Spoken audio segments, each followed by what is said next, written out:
Welcome to the another topic of this module 3. So here we will understand what is grouping or clustering type of problem. So already told this clustering or grouping is a part of unsupervised learning, machine learning. Now, if I just consider every day we try to just say segmentize or try to group different events based on the similarity, that is nothing but the simple example of grouping. Now, how we do this grouping? So definitely we have something inside our mind that helps us to understand the similarity between two events or two instances. So similarly, in case of machine learning problem also, we can define different type of metrics which can useful to identify the similarity or maybe the evenness or same type of events based on that particular matrices. And in case of machine learning, that is known as clustering or grouping type of problem. Why do this clustering required in real life problem? Let's say when we need to make a decision very fast, so in that case maybe individual solution may not be that much of efficient. In that case we try to generalize a solution based on the group or cluster. So let's say if I give you a simple example, let's say I want to group some couple of movies. So let's say based on the genre. So definitely this genre is nothing but that similarity score or similarity matrix which is helping me to identify the similar movies.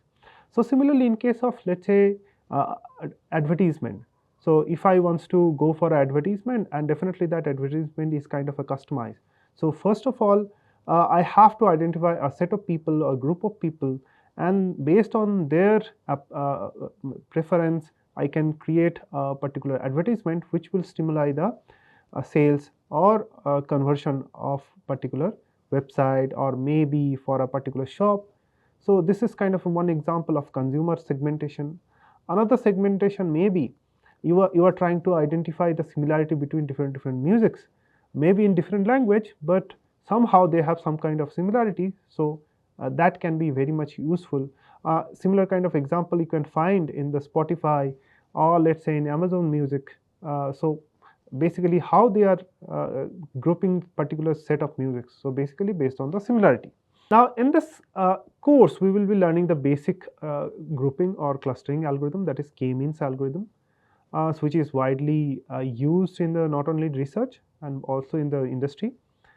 And definitely we will be implementing the same thing on the Excel and in Python for different cases or at least one problem, real life problem.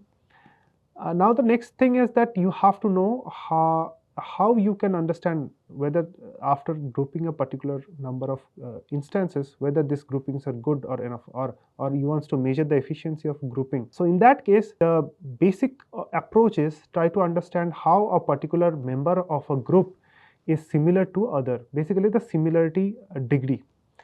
So this is the one approach. So now how to measure this similarity approach? Maybe one is Silhouette score, another is sum of square.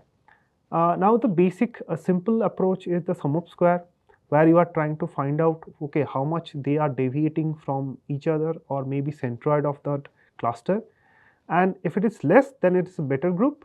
If it is more, means it's a higher value, so then definitely you have to go through more iteration to improve it.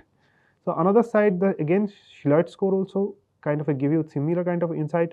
So you have to go for a lower value. So it will improve, indicate that how well you have created the groups or clusters. So from this entire video, what we understand that grouping is a important task or important type of problem in unsupervised type of machine learning, where we try to find out similar items or group similar items based on some similarity scores. And in this case, we will be understanding the k-means algorithm, where we will be using basically Euclidean distance as similarity scores. So hence, I am just concluding this video and hope you will be enjoying the remaining videos, which is on association rule mining and further all the videos related to demo. Thank you.